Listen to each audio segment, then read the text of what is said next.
I was going to do something about the international students in Harvard, and I haven't for a while because the situation is developing, and I said a great deal a few days ago. But once upon a time, a place at Harvard was a dream for the world's brightest minds, and now it's beginning to look more like a poisoned chalice, a nightmare, especially for international students and British ones. The image of the Ivy League as a beacon of meritocracy and freedom is dimming under Trump's second presidency. And what we're witnessing is not simply a bureaucratic clampdown, but an ideological purge masquerading as national security. If we can begin with people like Alfred Williamson, Welsh, brilliant, studying physics and government at Harvard, he should be discussing cosmology or constitutional law. Instead, he's in Copenhagen, fearing he may never set foot in America again. His crime speaking out, his warning that when you start self-silencing, you edge towards democratic decay. The Trump administration not simply targeted illegal migrants or even radical activists, it's turned its sight on the very category that once defined American greatness, the international student and freedom of speech. Trump wants Harvard foreign students, the intake slashed from 31% to 15%. He wants the names, passwords, and online activity of every applicant, refusal or content deemed detrimental. That Orwellian phrase now means no visa. This is authoritarianism, not administration, and this isn't just policy, it's punishment. Harvard now finds itself under siege. Research grants frozen, its certification to host international students revoked, a growing pressure to expel students whose views, or indeed friends' views, might not please Washington. Let's call this what it is, collective ideological profiling.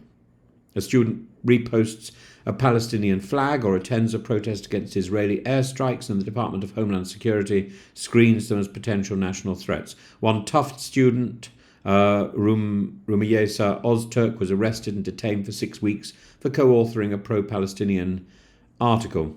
This isn't safety, this is surveillance, and it's fundamentally un-American.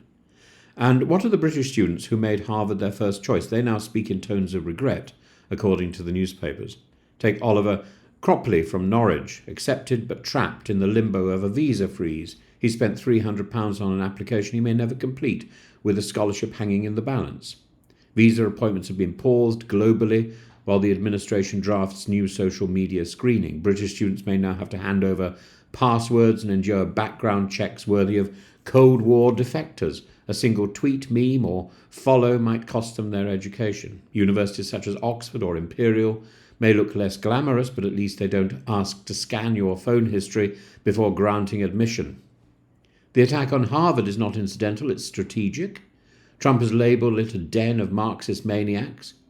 His administration is trying to force it to dismantle diversity programs, ban face coverings, name and shame students who protest. If Harvard doesn't comply, he will bleed it dry of research funds and federal grants will end, and he will revoke tax-exempt status. Why? Because it's become the symbol of what Trump hates most: liberalism, cosmopolitanism, the idea that knowledge should be free from state control. This is textbook authoritarian actions. This is the stuff of tyranny. Gut your institutions of excellence and replace them with ideological puppets. Harvard's motto is veritas, truth. But in Trump's America, truth is now conditional on your IP address, your accent, your political opinions. The very students who once fled censorship to study in America are now being hounded by it. Britain must take note. In our country, international students are being sold false promises and squeezed for cash. At Harvard, they're being monitored and menaced. The message is clear. If universities are to remain places of sanctuary, inquiry and progress, they must resist the urge to placate the powerful and start defending the powerless. Because once we begin to criminalise dissent in the name of safety in our universities, we don't protect freedom, we extinguish it.